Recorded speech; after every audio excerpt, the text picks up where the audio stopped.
గుజరాత్లోని ద్వారకలో జరుగుతున్న పెనుమాక శ్రీ వైష్ణవ మహాదివ్య క్షేత్రం వారు నిర్వహించే శ్రీ విష్ణు సహస్రనామ పారాయణ సమపానోత్సవం అయితే ఇక్కడ జరుగుతుంది. దీని గురించి ఇది 3వ రోజు జరుగుతుంది. ఈ 3వ రోజు జరిగే కార్యక్రమాల గురించి మనం తెలుసుకుందాం. నమస్తే స్వామి, ఈ 3వ రోజు ఏం కార్యక్రమాలు జరిగాయి? నమో వెంకటేశాయ.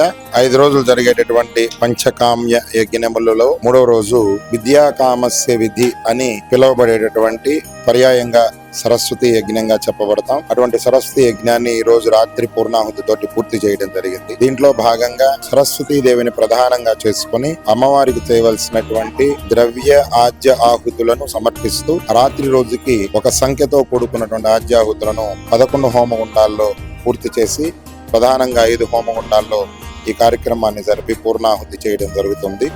మనకి ప్రత్యక్షంగా కనపడేటటువంటి ఐశ్వర్యములలో విద్య అనేటటువంటిది విద్యానామ రూపస్యమధికం ప్రచ్ఛన్నం గుప్తం ధనం అంటుంది. అంటే గుప్తంగా ధనం కంటే ఎక్కువగా దాచుకోవాల్సినటువంటిది విద్యగా చెప్పబడుతుంది.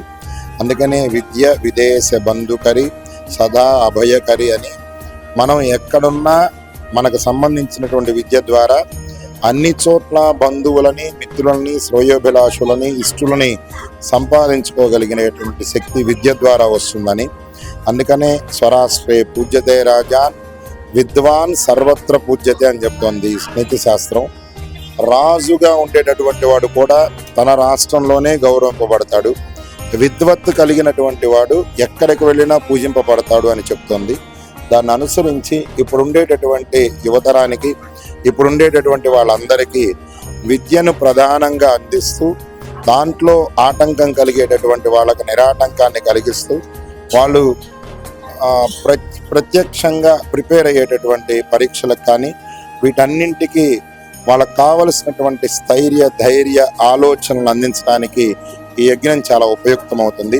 ఇలాంటి యజ్ఞంలో వైష్ణవ మహాదివ్య క్షేత్రం తరపున అక్కడ రోజు పారాయణ చేసినటువంటి భక్తులు, నిర్వాహక వర్గం వాళ్ళు అందరూ రమారమి ఒక 500 నుంచి 1000 మంది మధ్యలో ఈ యజ్ఞంలో పాల్గొనడం జరిగింది.